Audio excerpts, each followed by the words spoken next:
My name is Robert Rule, and I'll start off by addressing the elephant in the room. Yes, I know I sound like Chewbacca if he spoke English. I got made fun of about my voice a lot, especially in college. Kids would tease me and tell me I sound like Ray Romano fucking Marvin the Martian. I heard a lot of weird insults about my voice, but I think the weirdest one had to be one that I heard in high school from this one kid who told me that I sound like somebody shoved penises up my nose. My only question for him is, how the hell would you know what that sounds like? I don't think anybody knows what that sounds like. I don't think any couples are going to be in bed later tonight being like, hey, honey, let's spice it up a little bit. Let's try nasal.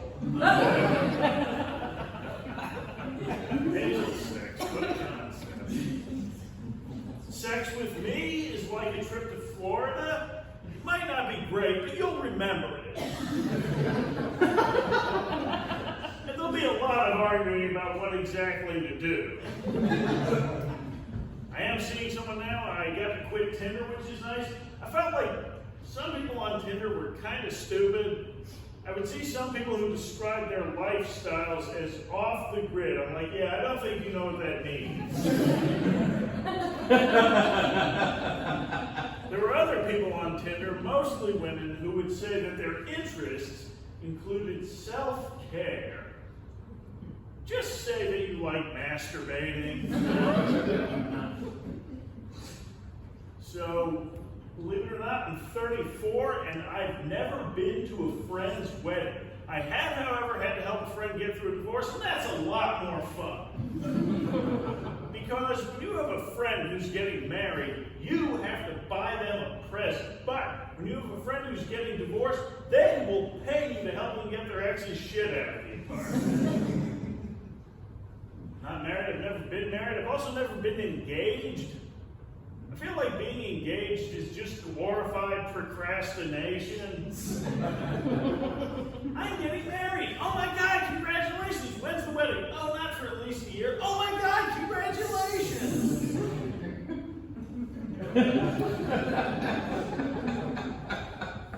I don't have any kids either, but I know that when some people have kids, they say they don't want their kids to be queer or autistic or female. I say, if I have kids, I just don't want any of them to have a goddamn peanut allergy.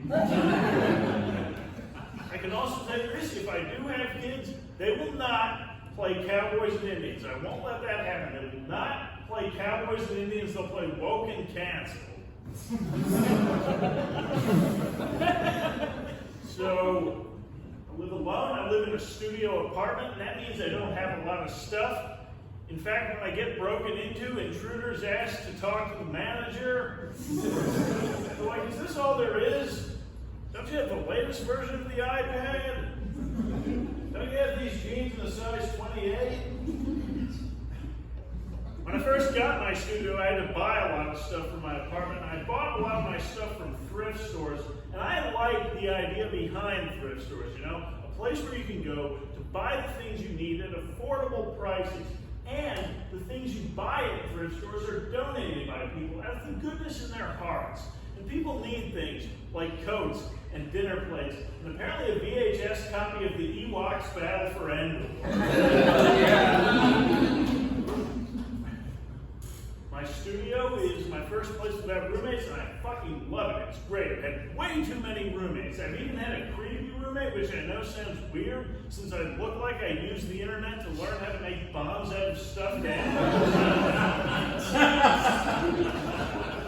But hear me out. This guy was creepy. For one thing, he was a conspiracy theorist, so he would say the weirdest things. He would say, Robert, don't use Facebook. You know why? Because Facebook's owned by the FBI. FBI? He would say, Robert, don't use Gmail. You know why? Because it's not Google Mail. It's government mail. And I'm just like, dude, I don't think you know how initials work. I mean, according to this guy's logic, the CIA owns Chipotle. Ooh, don't eat at KFC because that's owned by Kanye West. He's now, he would probably say, you can't trust those satellite photos from NASA because NASA is owned by Nancy Pelosi. But the creepiest thing about this guy had to be the fact that his name was Walter. You don't trust somebody named Walter who was born after the Eisenhower administration. Look, if you had a couple in 2024 and they were expecting a little boy and said they were going to name him Walter, what they're really telling you is, we don't want our son to get invited to a birthday party ever. Look, I shouldn't have to say this, but I'm okay with trans people. If somebody wants to go from presenting as female to presenting as male, that's fine with me. If somebody wants to go from using she, her pronouns to he, him pronouns, I'll do my best to remember that. But if you legally change your name from Heather to Walter, I will not respect you.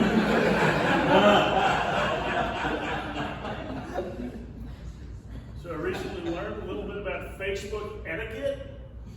I learned that if a woman announces on Facebook that she's pregnant, don't write in the comments, so are you keeping it?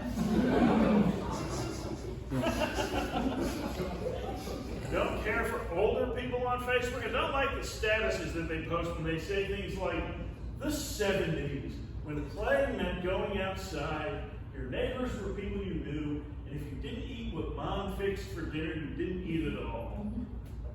Really? I don't think the 70s were like that for everyone who grew up back then. I think for some, it was more like the 70s, when a car accident meant that your head hit the dashboard. A sex offender was just a neighbor who seemed a little weird. And if you were in a wheelchair, well, you were on your own.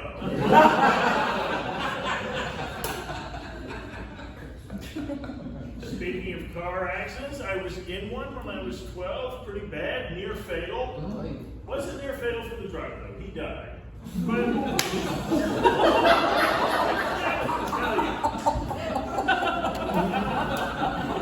I gotta tell you, the worst part of that whole experience for me had to be going back to school, because other kids would just ask me anything they wanted to. They would say the most obnoxious things. They would say things like, hey, Robert, what was it like being in a coma?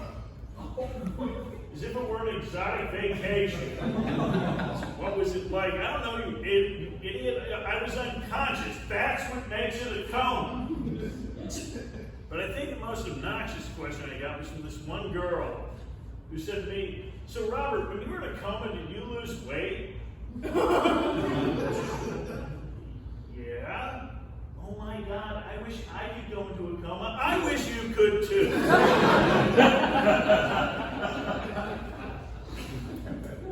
So, now you know why I'm a comedian. Back when I wanted to be a comedian for a long time, and when I was a kid, I would daydream about doing comedy, and I would imagine myself traveling for comedy, traveling to places like New York and Los Angeles and Las Vegas. Now that I'm an adult and I've been doing it for a number of years, I have traveled for it, but it's places like Reading, Pennsylvania, and Gary, Indiana, and Lansing, Illinois. I do find comedy rewarding sometimes, but it does also come with a bit of risk. I recently read a troubling statistic that said attempting stand-up comedy increases your chances of becoming a K-8 assembly speaker. Because who better than a failed comedian to talk to young kids about the importance of things like brushing your teeth and wearing your seatbelt and practicing things like anger management. I can imagine some of the assembly speakers when we had them when I was in elementary school, I can imagine when they were a little younger, they tried stand-up comedy and they said, yes, I'm going to do comedy and I'm not going to use puppets. I'm not going to be a hack. Fast forward 10 years later, hi, I'm Frank and this is my friend Bill. We're happy to be here at Malone Elementary. I do write for my stand-up act and occasionally I'll write in a public library. One time, I overheard a young female librarian helping a much older gentleman set up an online dating profile. And she actually had to tell him, well, 18's the youngest you're allowed to be. I do have a day job. I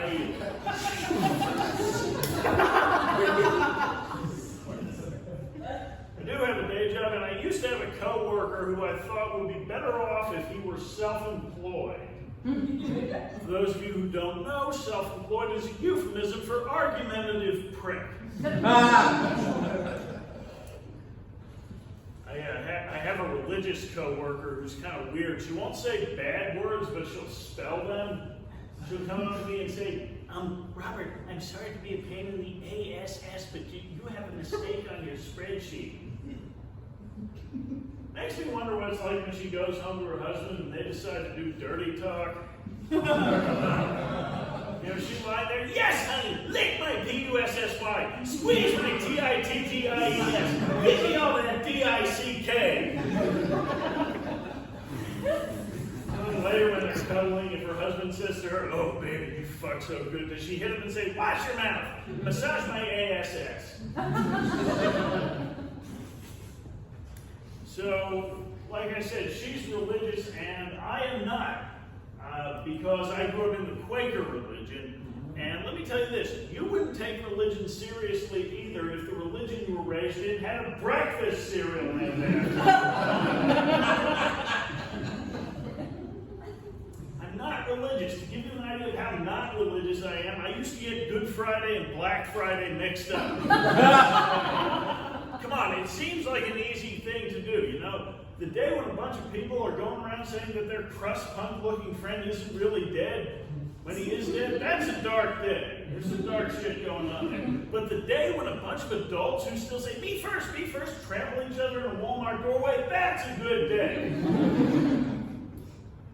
Not religious, and I'm not spiritual either. You know, I'm not one of those people who tries to be interesting by saying, well, I was raised religious, but now I consider myself spiritual. I feel like that's just like saying, well, I used to be a coke fiend, now I just steal my nephew's Adderall. Alright guys, you get a lot of fun. You're in for a fun treat tonight, but let's get back to your host.